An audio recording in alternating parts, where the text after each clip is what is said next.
रट्टा नमार जी के ट्रिक्स के इस पार्ट में आपका स्वागत है। आज हम आपके सामने डिस्कस करने जा रहे हैं इब्न बतूता की भारत यात्रा के दृश्य के बारे में। चलिए शुरू करते हैं। इब्न बतूता अरब यात्री, विद्वान तथा लेखक थे। इनका जन्म उत्तर अफ्रीका के मोरक्को प्रदेश के प्रसिद्ध नगर तांजियर में हुआ था। इनका पूरा नाम मोहम्मद बिन अब्दुल्ला इब्न बतूता था। इब्न बतूता अरब देश से 22 साल की छोटी उम्र में विश्व भ्रमण को निकल पड़े थे। वे 30 साल तक घूमते रहे। इब्न बतूता ने अपनी यात्रा के वृत्तांत में भारत के उस सदी के शासकों, सामाजिक धार्मिक मान्यताओं, रीति रिवाजों आदि का रोमांचक आंखों देखा हाल वर्णित किया है। उस समय भारत में दिल को दहला देने वाली प्रथा का चलन था और उस प्रथा का नाम था सती प्रथा। सती प्रथा में उन स्त्रियों को जिंदा जला दिया जाता था जो विधवा हो जाती थी। इब्न बतूता ने क्रूर सती प्रथा का वर्णन विस्तार से किया है। इब्न बतूता ने यह भी लिखा है कि स्त्री को स्त्री की जलाने की अनुमति सम्राट देते थे। याद रहे कि सती प्रथा के खिलाफ राजा राम मोहन राय ने बाद में अभियान चलाया और सन 1829 में अंग्रेज शासक ने इस पर कानूनी रोक लगाई। इससे पहले मुस्लिम शासक भी स्वेच्छा से सती होने के कृत्य पर रोक नहीं लगाते थे। वे इसे हिंदुओं का एक धार्मिक कृत्य मानकर हस्तक्षेप नहीं करते थे। लेकिन अंग्रेज और मुस्लिम शासक इस बात पर ध्यान जरूर देते थे कि किसी महिला को जबरन सती न बनाया जाए। इस बात का जिक्र अबुल फजल ने भी अकबरनामा में किया है। सती प्रथा का 14वीं सदी में कैसा स्वरूप था, इसका वर्णन इब्न बतूता ने अपने शब्दों में इस प्रकार किया है। एक बार मैंने भी हिंदू स्त्री को बनाव श्रृंगार किए घोड़े पर चढ़कर जाते हुए देखा था। हिंदू और मुसलमान इस स्त्री के पीछे चल रहे थे। आगे आगे नौबत बजती जाती थी और ब्राह्मण साथ साथ थे। घटना का स्थान सम्राट की राज्य सीमा के अंतर्गत होने के कारण बिना उनकी आज्ञा प्राप्त किए जलाना संभव नहीं था। आज्ञा मिलने पर यह स्त्री जलाई जाती थी। हिंदुओं में प्रत्येक विधवा के लिए सती होना आवश्यक नहीं था, परंतु पति के साथ स्त्री के जल जाने पर वंश प्रतिष्ठित गिना जाता है और उसकी भी पतिव्रताओं में गणना होने लगती है।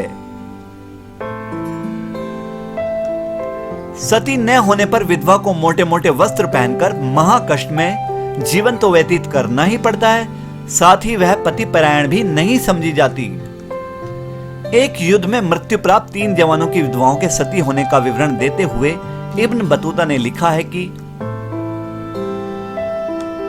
इन 3 स्त्रियों ने 3 दिनों तक खूब गाया बजाया और नाना प्रकार के भोजन किए। इनके पास चारों ओर की स्त्रियों का जमघट लगा रहता था। चौथे दिन इनके पास घोड़े लाए गए और ये तीनों बनाव श्रृंगार कर सुगंधी लगाकर उन पर सवार हो गई। इनके दाहिने हाथ में एक नारियल था जिसको ये बराबर उछाल रही थी और बाएं हाथ में एक दर्पण था जिसमें ये अपना मुख देखती थी। चारों ओर ब्राह्मणों और संबंधियों की भीड़ लगी थी। प्रत्येक हिंदू आकर अपने मृत माता पिता, बहन, भाई तथा अन्य संबंधी या मित्रों के लिए इनसे प्रणाम करने को कह देता था और ये हाँ हाँ कहती और हंसती चली जाती थी। मैं भी मित्रों के साथ यह देखने को चल दिया कि ये किस प्रकार जलती हैं। 3 कोस जाने के बाद हम एक ऐसे स्थान पर पहुंचे जहां जल की बहुतायत थी और वृक्षों की सघनता के कारण अंधकार छाया हुआ था। यहाँ 4 मंदिर बने हुए थे। मंदिरों के निकट पहुंचने के बाद इन स्त्रियों ने उतरकर स्नान किया और कुंड में एक डुबकी लगाई। वस्त्र आभूषण उतारकर रख दिए और मोटी साड़ियां पहन ली। कुंड के पास अग्नि दहकाई गई। सरसों का तेल डालने पर उसमें प्रचंड शिखाएं निकलने लगी। 15 पुरुषों के हाथ में लकड़ियों के बंधे हुए गट्ठे थे और 10 पुरुष अपने हाथों में लकड़ी के बड़े बड़े कुंदे लिए हुए खड़े थे।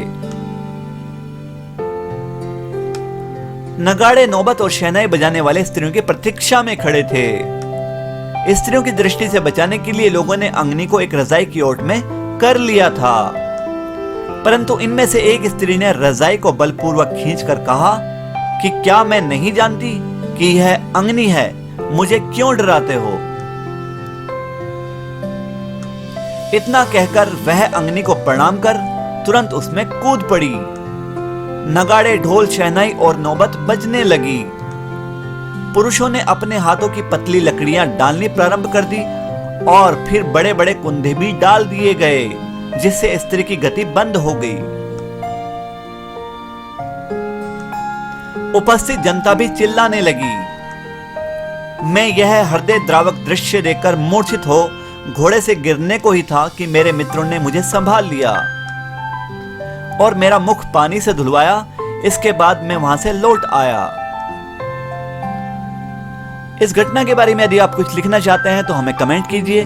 वीडियो पसंद आई है तो लाइक और सब्सक्राइब कीजिए। अगर आप चाहते हैं हमारी आने वाली नई वीडियो सबसे पहले देखना तो बेल आइकन को प्रेस करना भूलिएगा नहीं। धन्यवाद।